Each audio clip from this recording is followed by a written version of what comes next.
que é um gráfico de conhecimento, o Knowledge Graph, que é basicamente a base de a nova engenharia de AI da SAP para evitar o erro, a alucinação de qualquer resposta que usando as engines da SAP, os agentes da SAP, trariam como resultado. E, logicamente, o RAG, que é a outra forma como você implementaria e garantiria que o gráfico de conhecimento não te traria erro. Vamos lá, então.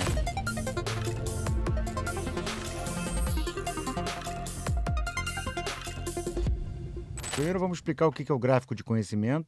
Então, vamos lá, pessoal. A SAP você tem hoje várias maneiras, né, de você melhorar, fazer o fine tuning, né, que eles chamam dentro de uma LLM. E aí a SAP decidiu, na verdade não tem motivos para isso, porque de usar o Knowledge Graph para fazer isso. Por que ela fez dessa maneira?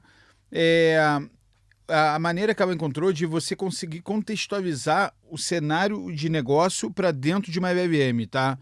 Porque, de novo, tem vários exemplos, vários vídeos mostrando que a LLM em si, ela é interessante para você prever a próxima palavra, mas como você vai fazer isso transformar em alguma coisa que retorne um resultado contextualizado com a sua empresa? Então, na verdade, o Knowledge Graphic é essa solução, porque, na verdade, foi uma maneira que a SAP encontrou e, na verdade, é uma maneira bem difundida, tá? Várias soluções de mercado, LinkedIn, Wikipedia, usam Knowledge Graphic para conseguir contextualizar essas informações. Que você, na verdade, você cria entidades e essas entidades conversam como se fosse um RP numa empresa. Na verdade, quando a gente gera um pedido de compra MM, esse pedido de compra vai para SD, e SD vai para FI, de FI vai para CO. Na verdade, as mesmas entidades vão ser criadas no Knowledge Graphic. E aí cada entidade, obviamente, a gente não está falando de uma entidade MM, a gente vai falar de uma entidade fornecedor, uma entidade... Cada coisa que a gente fala dentro do mundo RP SAP vai virar uma entidade. Essa entidade é ligada a outra entidade através de um nó. E esse nó, na verdade, tem vamos chamar de um verbo, um adjetivo. Na verdade, eu não sei se é palavra verbo ou substantivo, mas que diz, olha, o fornecedor está ligado ao comprador. Você bota, então você diz, olha, usado para cá, como, por exemplo, Paris e França. Paris é a capital da França. Então, no gráfico, você bota a palavra que simboliza essa ação. Então, a maneira que a SAP construiu, por que a gente acredita muito que isso é o desenho, tá? Excelente. Porque a SAP tem há 50 anos o know-how desses processos. Na verdade, o que ela vai transformar é esse processo funcional numa metodologia de você poder usar uma LLM baseado nesse conhecimento. Perfeito, Rogério. Se eu fosse fazer uma analogia, não sei se você concorda, como se você tivesse uma floresta e você tem um monte de árvores, essas árvores, teoricamente, não estariam interconectadas entre elas, e você, de repente, você conecta elas. E aí você consegue assegurar que você está dentro dessa mesma floresta, retornando um resultado assertivo e verdadeiro. Sim, então, o primeiro passo é que efetivo é que você traz a alucinação zero, né? Você consegue fazer. Agora, para isso, você tem que ter, além do gráfico de conhecimento, você tem que ter algum mecanismo que você vai usar para você poder fazer essa consulta. Na verdade, você não vai ficar toda vez retreinando a tua LLM, né? Isso. Você, na verdade, vai usar algum mecanismo exterior à LLM. E aí, no mundo de AI novo, se fala muito em fine tuning, e aí falam também em graphic RAG, que na verdade você usa... RAG, que é você fazer uma recuperação, Retrieval Argument Generation. Então, na verdade, é uma geração com argumentos recuperados. Qual é a ideia de tudo isso? Que você, na verdade, vai ter uma base externa ao LLM, que você vai saber perguntar... vai você perguntar contextualizado. Então, por exemplo, se a tua LLM foi treinada até ontem, aí você quer perguntar hoje qual é o resultado do jogo do Flamengo, ela vai dizer, em vez de ela dizer não sei, ela vai pegar e inventar um resultado. E para você que não sabe dessa informação, esse resultado beleza, é esse, você acredita que isso é verdade. Só que no contexto de jogo de futebol, beleza. É relevante, mas não é mandatório. Agora, imagina no contexto de empresa que você tem uma resposta alucinada. Então, na verdade, é muito melhor que a SAP, que o TVV me responda baseado somente no contexto. Até que a resposta diga, não sei. Porque você vai dizer, beleza, mas pelo menos eu não tenho informação errada. Agora, dentro do mundo SAP, quem faria o conceito de RAG, tá? Quem seria esse database, Vector Database que faria isso? Seria o HANA Cloud. A SAP está agora, eu já não me lembro se foi lançado, eu acho que ainda não, tá? Se não, vai ser lançado nos próximos dias. Q2. Q2 vai ser lançado o HANA Cloud com uma feature de Vector Database exatamente para poder fazer o RAG dentro desse mundo, tá? Então a gente vai ter que... agora a gente já vai tocar nesse ponto, mas essa vai ser a infraestrutura da SAP nesse cenário, tá? Agora que a gente explicou gráfico de conhecimento, né? O Knowledge Graph, também chamado de KG, e o RAG, vamos falar um pouco sobre o MCP, que é a implementação desse protocolo que vai garantir que isso aconteça. Se eu fosse falar em poucas palavras, só para brifar, o MCP seria o protocolo que fariam esses agentes que vão conversar entre si e falarem a mesma linguagem. Eu vou até, antes de entrar nesse ponto, Marcelo, vou dar só um passo atrás. Então, tudo que a gente falou até agora de gráfico de conhecimento. De novo, o que é o gráfico de conhecimento? É uma representação gráfica do teu processo. O que é o RG? Você vai ter um database, um vector database que vai ser contextualizado com o teu cenário e que você vai usar acoplado ao MyVVM, contextualizando o prompt do teu usuário na MyVVM para poder fazer isso. Então, na verdade, o KG também vai fazer parte dessa infraestrutura para poder contextualizar melhor. E aí, tudo isso que a gente falou até agora, já vou entrar no ponto que o Marcelo levantou, qual é a base disso? Dados. A base disso é dados. Se você não tem a base de dados organizada, se você não tem teus processos mapeados, se aquela tabela Y está perdida, se você muitas vezes não sabe nem o teu modelo, mas você está se confiando no programa Y, você está com um problema. Você tem que pegar. Então, quando o pessoal fala, mas eu tenho que já ir para o AI agora, já tem que começar a olhar, calma, beleza, a SAP já está avançando agora o HANA Cloud com o Vector Engine para ajustar o RAG. É muito novo, muito novo. Muito novo. O Knowledge Graphic, até onde eu sei, ainda não está disponível, só está para o Early Adoptions. Isso aí. E vai começar agora, acho que em abril ou maio, começa o programa para Early Adoptions. Então, tipo assim, pode ser que não saia esse ano ainda. A SAP anunciou só. Então, isso é muito novo. Então, tipo assim, o que eu faria como empresa? Cara, começaria a organizar meus silos de dados. Começaria a organizar minhas fontes de dados. Para quando eu chegar lá, eu sei que 99,9% do meu insumo, minha matéria-prima, é dados. Então, é isso que eu queria dizer para alguém que está nos ouvindo, se você fala assim, eu estou muito novo, eu não vou investir nisso agora, beleza, mesmo que você não invista com a SAP agora, se você quer usar outra solução, mas foca em dados, foca nos teus dados, organiza teus dados, mapeia teus processos, sintetiza teus dados, arruma tua base, sumariza teus dados, organiza tua casa, que isso é importante. Agora, falando do MCP que o Marcelo falou, né?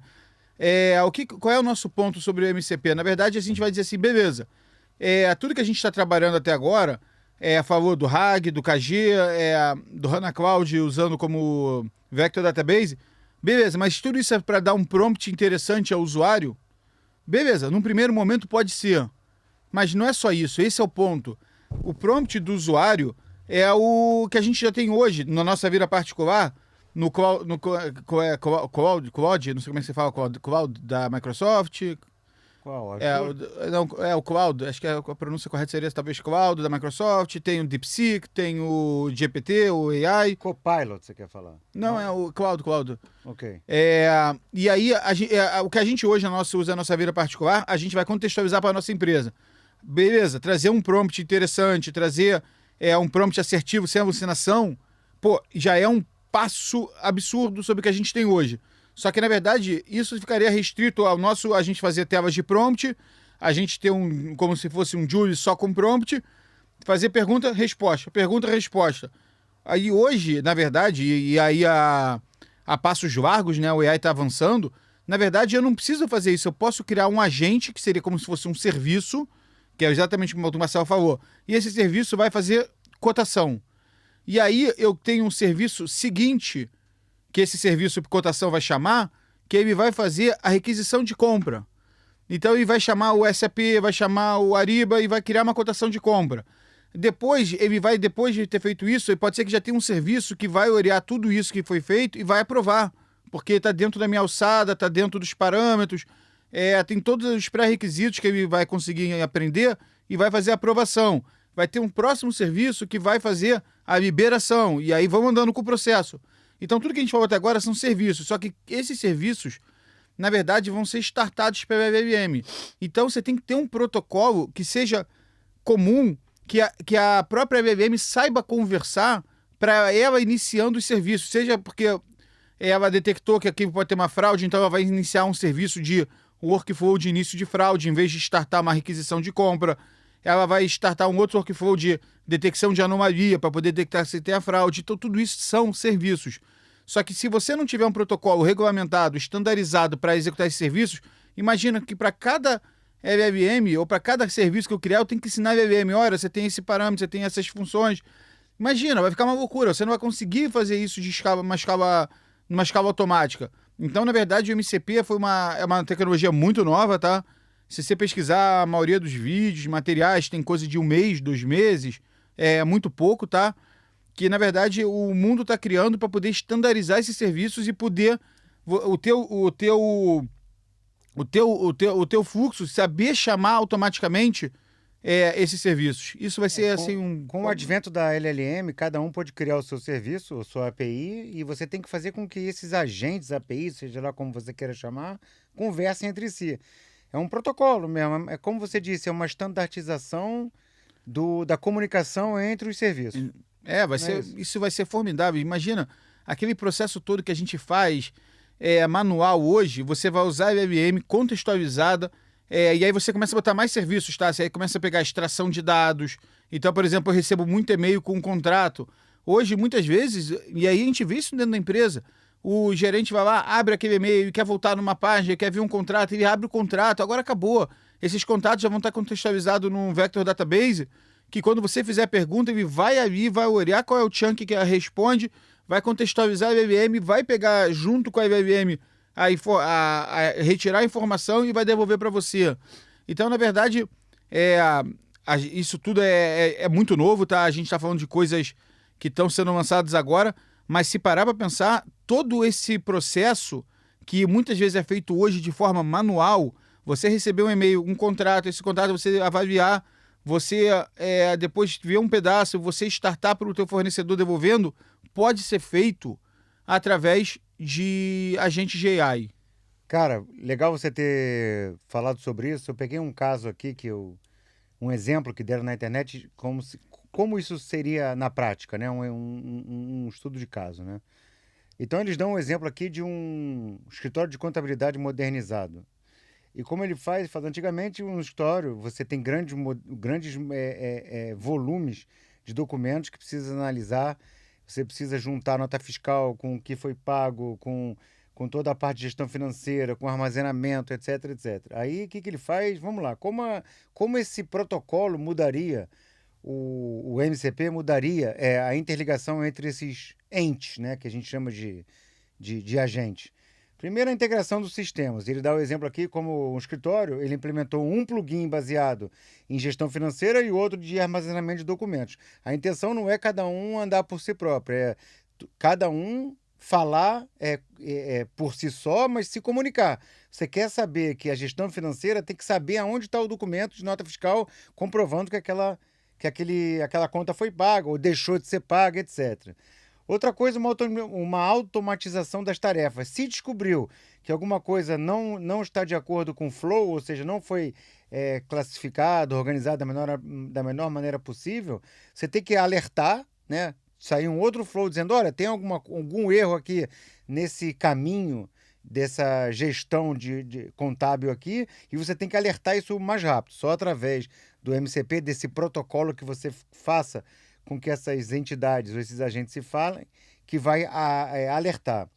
Uma outra coisa é uma decisão mais ágil. Vamos supor que ele chegou e viu que tem uma fraude ou uma falta de compliance, alguma coisa. Você quer que starte um outro serviço que também tem que estar se comunicando através do MCP para poder executar a tarefa que seja de abrir um caso para você analisar, para o gestor analisar, se for falar, tem algum problema aqui.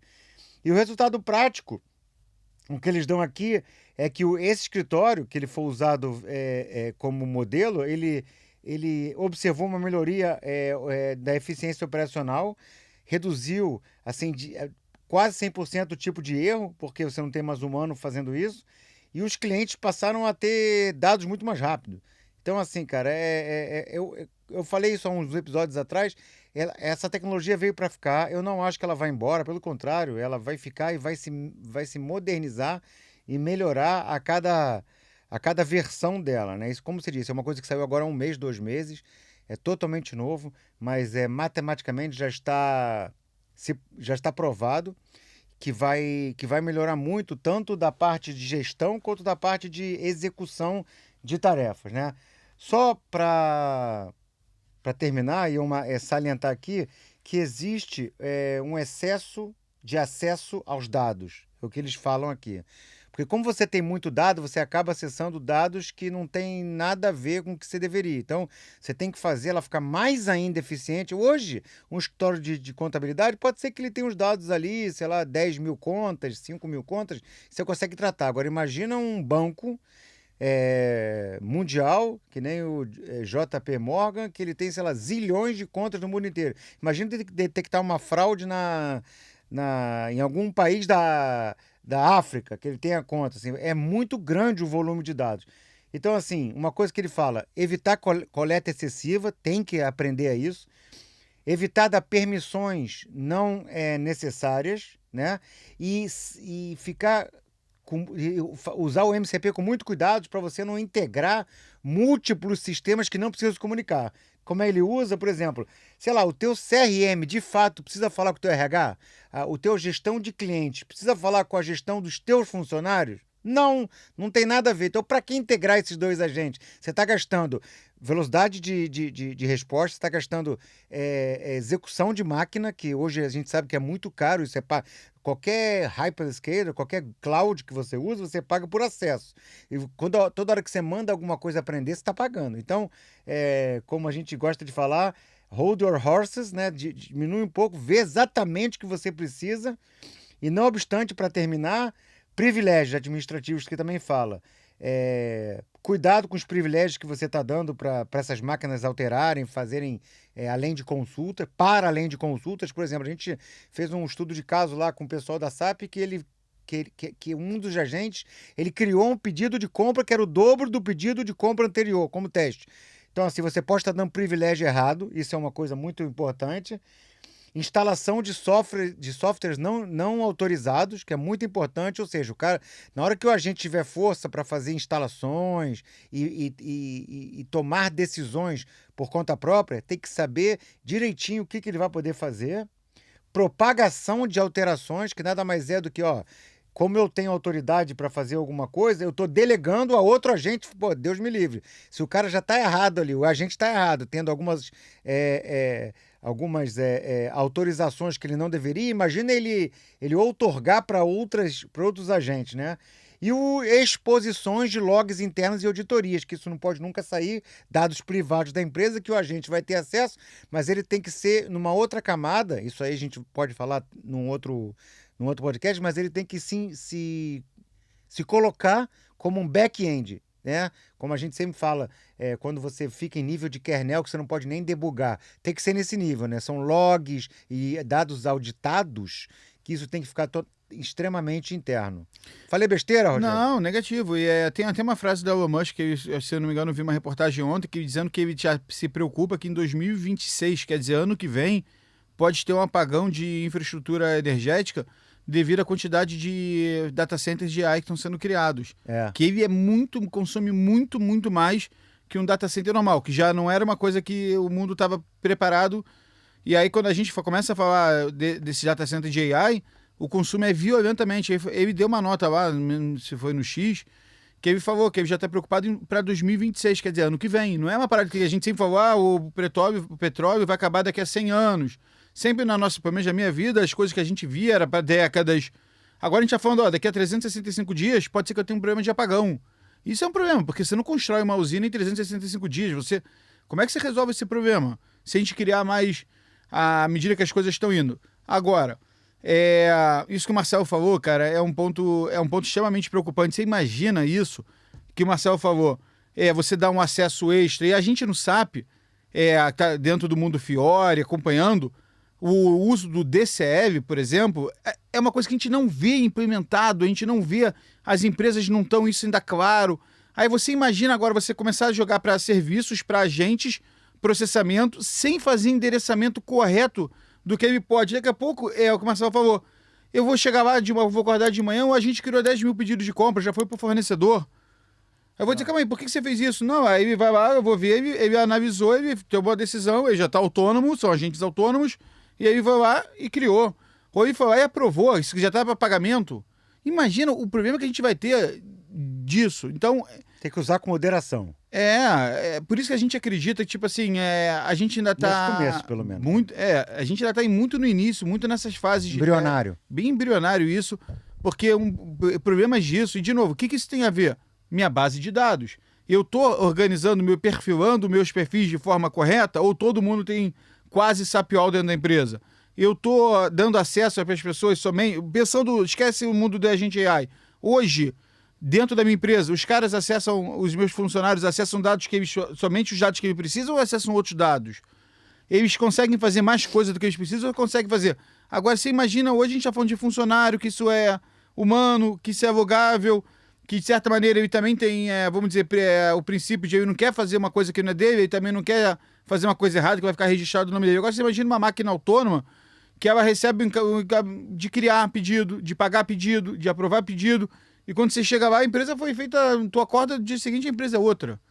Então, assim, tem muito trabalho de casa a ser feito na gestão. A parte de governança é uma das mais importantes. Isso vai demorar ainda. A pessoa tem que aprender bastante, usar com bastante parcimônia, porque senão isso pode ser o começo do fim também, né? Se você usar de forma errada. Da mesma maneira que ele vem ajudar, ele pode prejudicar. E vai atrapalhar bem rápido, né? Agora, Rogério, você quer contar pra gente rapidamente, porque a gente tem algumas outras pautas para falar, 2 casos. Quero. Um da Heineken e outro de uma empresa da África do Sul. Você quer falar pra gente? Quero, bem rápido. Vai ser bem rápido. A Heineken foi uma das primeiras empresas a usar esse conceito de agente GI dentro do mundo SAP, tá? Em parceria com a SAP, elas fizeram até uma apresentação do TechEd, convido, a gente vai botar o link depois para quem quiser assistir. Mas o que eles fizeram? Na verdade, eles fizeram exatamente essa integração. Se eu não me engano, eles... Só a parte de dobra de gráfico eles não usaram da SAP, eles usaram o externo SAP e usaram HANA Vector, se eu não me engano, conversando via Python. E aí o que foi? Na verdade, o David ainda não chega a ser um agente, mas o caso dessa empresa da África do Sul também de seu papel, o seu loss, a gente também vai botar o link aqui do podcast, do TechEd. Mas eles fizeram prompt GI contextualizados. Então o gerente abre lá e pede para ver, me traz as vendas do Q3 das empresas do norte da África quebrada por mercadoria. Qual é a diferença disso para o que a gente já tem hoje, tá? Por exemplo, aí você vai dizer assim, pô, Rogério, grande novidade, se eu fizer uma Analytic Query, eu posso fazer essa pergunta? Pode.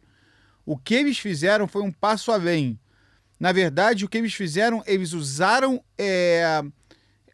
vamos chamar, o poder de AI para criar os selects e acessar a base direto para poder te dar em real time o que você gostaria de repetir. Então, na verdade, eles não têm como se fosse analytics prontos. Aí, na verdade, eles não falam muito disso, tá?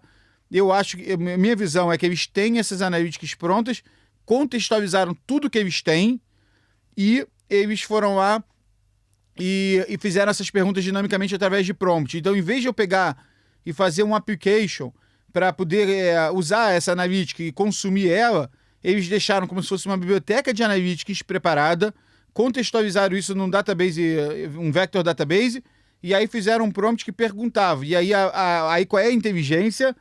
Qual analytics eu vou usar para a pergunta aqui? Então, na verdade, qual é... Aí começa assim, o Marcelo perguntou, me dá o revenue, né, o faturamento do Q1 das empresas do norte da África. Aí ele vai lá e fala, calma aí, Marcelo quer revenue, Q1, então eu tenho que procurar uma query que traga faturamento por quarter, que tenha quebra por região. Então, na verdade, a minha inteligência contextualizada junto com a IBM foi lá e conseguiu identificar qual é a query, e aí ele vai lá e executa a query.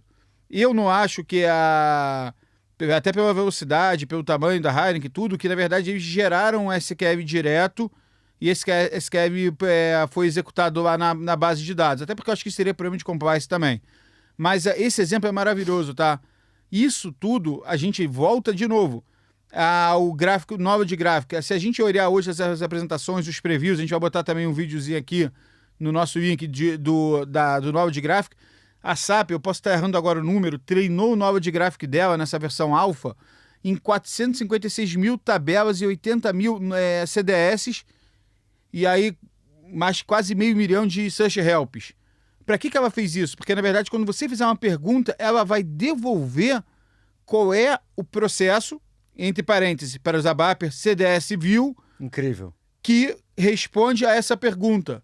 Então, na verdade, ela está pegando toda aquela base de conhecimento dela, todo aquele processo que foi desenhado em CDS View, e ela está trazendo para um gráfico de conhecimento para quando você perguntar, ela conseguir avaliar avaliar e dizer, olha, essa tabela ou essa tabela mais esse CDS ou esses CDS encadeados traz a informação que o Marcelo está pedindo. Sem alucinação. Sem alucinação. E ela mostrou nos exemplos, tá? Alucinação 0. Enquanto a alucinação para tabela beirava 70%, para tabela, que é uma coisa que já está difundida no mundo SAP, já tem muita base de conhecimento que foi treinado, chegou a alucinação em 70%, se eu não estiver errado. 71%.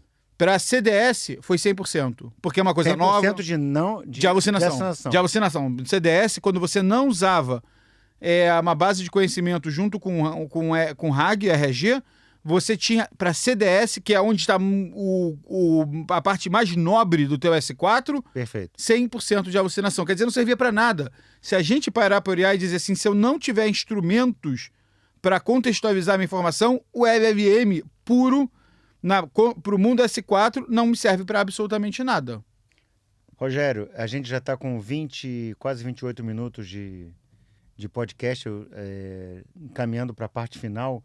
Eu queria falar sobre o futuro. Como é que você acha que essa tecnologia ainda pode evoluir para dentro do SAP? Ou seja, tanto no uso dos ABAPers, dos funcionais, né, que a gente chama de SAP Expert fora do Brasil, como é que isso pode evoluir para ele? Você acha que o funcional, junto com os ABAPs, vai ter que se reinventar?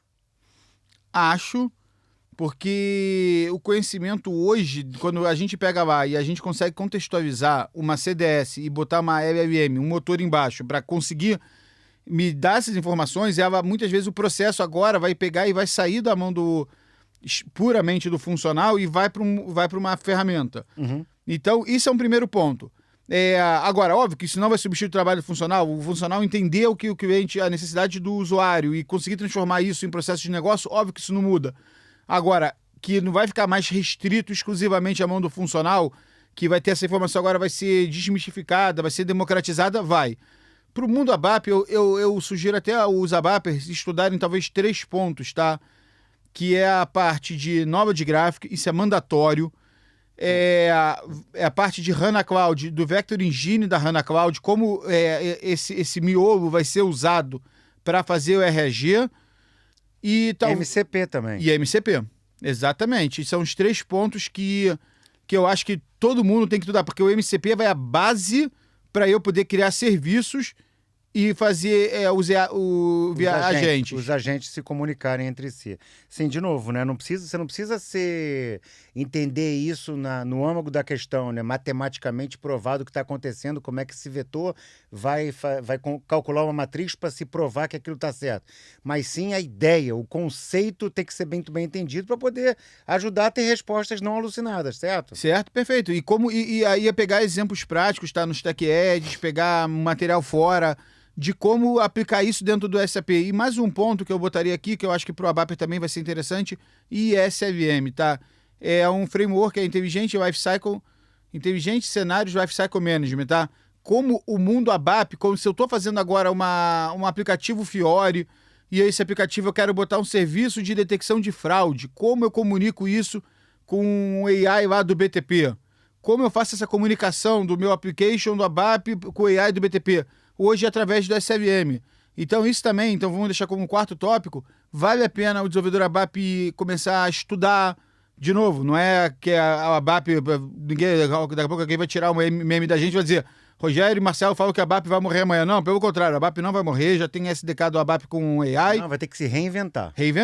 E vale a pena começar a estudar, porque, na verdade, o ABAP vai ganhar até muita força, tá? Muito dos nossos processos que hoje dependiam de muitas rotinas de validação, a gente vai até usar serviços da SAP, serviços de IBM para fazer isso pra gente.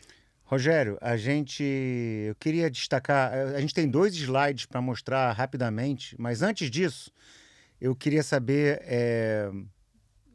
se a gente pode rapidamente só passar sobre uma entrevista que teve o Bob Evans, que é um influenciador digital de SAP, né, muito conhecido, e ele trouxe o Tony Harris, que é o vice-presidente, senior VP de Head de Marketing e Business Network da SAP. E na entrevista dele, do Tony Harris, ele fala de 4 pontos que eu elenquei aqui, que eu coloquei depois de... 40 minutos de entrevista, eu recomendo todos. Vamos botar o link também para vocês assistirem. 4 coisas bem legais que ele colocou, que mais ou menos diz se a gente está no caminho certo e para onde a SAP está indo. A gente não quer puxar o cabo de guerra da SAP, a gente vai junto com eles para onde eles estão botando grana e investindo. Então, número 1 foi a reestruturação organizacional da SAP. Ele fala bastante disso. Ele disse que ele integrou toda a parte de business network, toda a parte de que eles têm de negócios junto com digital data, digital supply chain, que isso quer dizer que eles estão renovando uma inovação para 2025, ou seja, está juntando o negócio com o supply chain, né? Isso quer dizer que, cara, na minha maneira de ver, você vai começar a ter um monte de insights da gestão de riscos das empresas. Por quê? Porque você não está trazendo dado as is. De novo, você está usando toda essa inteligência para gerir riscos de fornecedores da empresa. 2, a gente está vendo aí o Trump mudar taxas do mundo inteiro, né? E ele disse lá, vão ter respostas a tarifas e disrupções globais rapidamente. Eu acho que a SAP está muito preocupada. Por exemplo, agora mudou a taxação do Canadá com os Estados Unidos. Cara, isso demanda um grande acerto dentro dos seus códigos e das suas premissas dentro dos sistemas SAP. Então, eles não querem demorar, eles querem acertar já os fornecedores rapidamente através dessa inteligência, né? E não ficar dependente de alguém de TI que vai consertar. Você já tem um assessment de um agente desse, mudou, muda aqui, muda ali, muda colar. 3, eles estão botando muita força no SAP Business Network, estão promovendo isso pra caramba, que é um serviço de assinatura que vai ajudar os fornecedores a aumentar a visibilidade deles, né? E não obstante o papel do AI na eficiência da cadeia de suprimentos.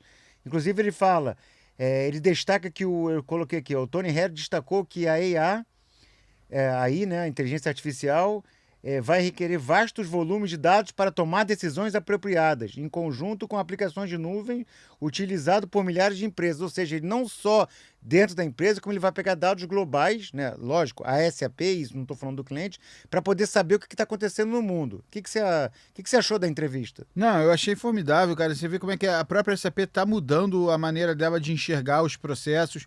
Ela está trazendo, na verdade, a gente até brinca, né? Se a solução que a SAP está trazendo tão boa, por que ela não faz? Nesse caso, ela está fazendo. Ela está trazendo o próprio AI para dentro da solução dela, os agentes de AI para conseguir fazer. Então, vale a pena a gente investir nesse mundo. Eu vou comentar rapidamente, para a gente não estourar o nosso tempo. Esse slide que está aparecendo aqui na tela, ele, na verdade, traz informações, né?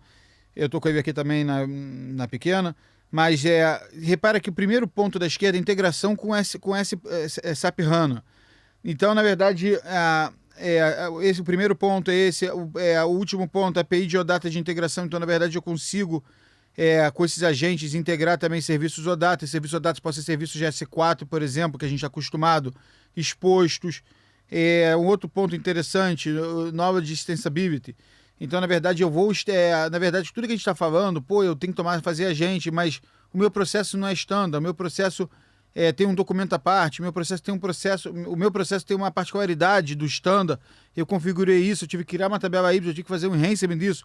Como é que eu mapeio isso? Então, na verdade, a SAP, repara só aqui no corner direito, em cima, é Web Preview, tá? Tudo isso na Web Preview. Mas a SAP está já se preocupando de que você vai ter que pegar esse Knowledge Graph que ela está disponibilizando e você vai poder estender para toda essa cidade de negócio. Porque, cara, não adianta nada eu ter um agente que sabe trabalhar só com standard. Aí tu vai dizer assim, a minha empresa não tem nenhum processo que é só standard. Nada da minha empresa, eu não tenho uma exit, eu não tenho uma tabela Y customizada que vai me trazer. Então, na verdade, a SAP já se preocupou com isso, você vai poder conseguir fazer. Então, assim, é um ponto que eu acho que, assim, de novo, muito novo, a gente está trazendo essa percepção para vocês, ainda está na fase de alfa não falo nem beta, a parte de alfa da SAP, mas é interessante para a gente poder ver. E agora eu vou trazer o outro slide. E esse slide aqui, para mim, ele, assim, ele é um resumo, tá, dos próximos 10 anos da SAP. Eu vou falar rapidamente aqui, David, das duas primeiras camadas. Se o Marcelo quiser falar depois de alguma coisa, mas bem rápido. Mete bronca. A parte de baixo meus processos, meu sistema. Eu tenho que ter minha base organizada. Que, repara só, isso você pensa num prédio, tá? O meu pilar, a minha fundação é os meus sistemas atuais, tá? Nada está sendo inventado. Eu não vou criar agora um processo que substitui a minha área de compra do MRP. Não, eu vou automatizar com inteligência a minha área de compra do MRP. Então, a minha área de compra, ela até que está com processo, não pode estar capenga, não pode ter um processo que não está entendido, não pode ter um processo que não está mapeado, não pode ter um processo que tenha problema nesse processo, não posso ter gap nesse processo. A partir daí, eu vou para o Business Data Cloud da SAP, levar todos esses dados. Eu vou começar a federar os dados, vou acabar com aqueles silos de dados e vou começar a integrar, fazer o semântica dos dados, vou começar a fazer os dados conversarem semanticamente um com os outros. Para depois que, aí de novo, aquilo que eu comentei, tem que arrumar a casa, tem que mapear os dados, tem que mapear tudo. Quando eu estiver no Business Data Cloud e tiver com tudo isso mapeado, eu tenho agora infraestrutura para começar a pensar em agente de AI. Eu posso pensar em agente híbrido e multi-agente. De novo, agente como chatbot, eu posso pensar em agente que tem autonomia. O que mais importante, para eu começar a pensar nisso, eu tenho que ter meus processos desenhados bem, sem gaps, tem que ter meu dado arrumado, minha casa toda arrumadinha, para eu começar a dizer, agora eu tenho insumo, eu tenho fertilizante para começar a botar na minha horta. Sem isso, eu não tenho como nem iniciar o processo. E essa, para mim, essa figura da SAP, a gente está num processo hoje aqui no Brasil, mas não só no Brasil, no mundo todo, de migração para S4. As pessoas não estão podendo dar atenção para os seus processos, estão mais preocupadas que vai acabar a garantia, tem que migrar. É verdade, mas tem que, em algum momento, começar a botar isso na pauta e dizer, eu preciso arrumar meus processos, eu preciso harmonizar meus dados, que senão eu não vou ter insumo para trabalhar pelos próximos 10 anos. Muito bom, Rogério. Deixa eu só falar um pouco mais também, só para completar, antes da gente terminar. Aonde entra o ecossistema para ajudar, né? As ferramentas como nós, da Tachyonics, que ajuda a difundir toda essa nova linha que a SAP está indo. É entre esse bloco do meio, né, que é onde está escrito ali 360 graus Databricks, que é onde estão os dados. Você pode ver que eles botam um tipo de container ali, produtos e finanças, supply chain, customer experience, HR, papapá. E quando você tira esses dados de lá, seja jogando pelo DataSphere, não importa como você vai tirar, você joga no Joule, que é ali na camada de cima, e na hora que você tira, você tem que tirar de uma maneira compliant com a SAP, né? Que é via OData, via protocolo que a SAP definiu muito bem. Isso a gente pode ajudar bastante. E criando esses agentes, aí já vai pela expertise de cada um. Por isso que a gente está focando bastante nos clientes, para eles já começarem a estudar isso. Hoje a SAP já liberou, agora o finalzinho de Q1 liberou via você começar a criar os teus agentes via Python, né? Mas eu acho que isso vai ficar interno. Ele vai criar alguma ferramenta para ajudar lá. E começa a estudar, porque como está muito embrionário, quanto mais cedo você conseguir entender como essa comunicação, tanto a parte de grafo de conhecimento, você pode ver que está entre os dois blocos ali, está escrito SAP Knowledge Graph, é dali que começa, né? Você começar a juntar as pontas para poder não ter alucinação. E, cara, a SAP, em primeiro, vamos lá, de supetão, ali ela bota 30% de eficiência. Eu acho que é mais, tá? Ela está sendo bem comedida aqui, porque ela está ainda laboratório fazendo isso. E, cara, é muita oportunidade também de negócios, assim, eu tô falando do ecossistema agora, o ABAP quer aprender isso, o funcional quer aprender isso, que vai poder ajudar a criar esses agentes. Deus me livre, isso é um novo, é uma vida nova, né? É um novo futuro, uma nova era. Então, gente, cara, aproveita que vocês estão vivendo essa nova era.